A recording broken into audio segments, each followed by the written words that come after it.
हमारे पास एक्सरसाइज 2.6 का ही next question है। क्वेश्चन नंबर 2 हमने क्या करना है, क्वेश्चन 1 को अब हमने रिपीट करना है। अगर हमारे पास ए क्या हो, अब सेट जो है वो हमारे पास क्या हो गया, सेट ऑफ रियल नंबर्स हो गया है। इसको हम लिख लेते हैं। कंडीशन हमने ली थी एक्स वाई, उसको हम लिख लेते हैं such that x plus Y is less than 5। इसी को मैं क्या करती हूँ, अब सेट ऑफ रियल नंबर्स हमारे पास हो गया है।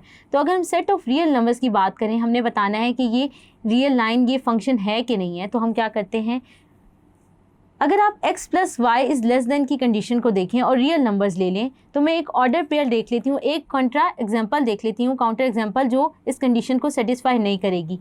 तो वो क्या होगी, 2 2, और अगर मैं ऑर्डर पेयर लिखूँ 2 1, अगर मैं देखूँ 2 + 2 तो वो मेरे पास आंसर क्या आता है, 4 विच इज़ लेस देन 5। इसी तरह 2 + 1 करूँ तो 3 आता है विच इज़ लेस देन 5।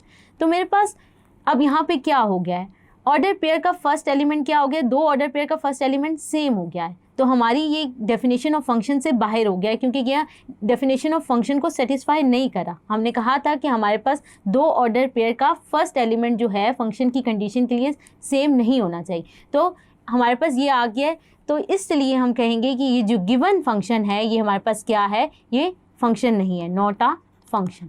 और इसका ग्राफ क्या होगा, हमारे पास एक हमारे पास रीजन आ जाएगा। अगर हम इसको ड्रॉ करना चाहें तो हम क्या कर सकते हैं, हम क्या करते हैं, x plus Y is less than 5 ले लेते हैं। हम कहते हैं x0, उसको मैं कर सकती हूँ, अगर मैं इसको इसकी एसोसिएटेड इक्वेशन लिख लूँ तो क्या आएगी, x0 कर लूँ तो मेरे पास y क्या आ जाएगा, 5। तो मेरे पास पॉइंट क्या आ जाएगा, 0 5।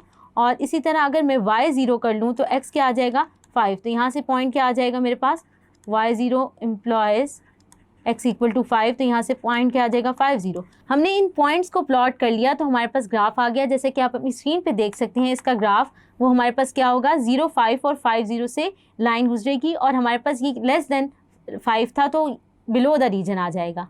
होप सो आपको ये क्वेश्चन समझ आया होगा। Thank you.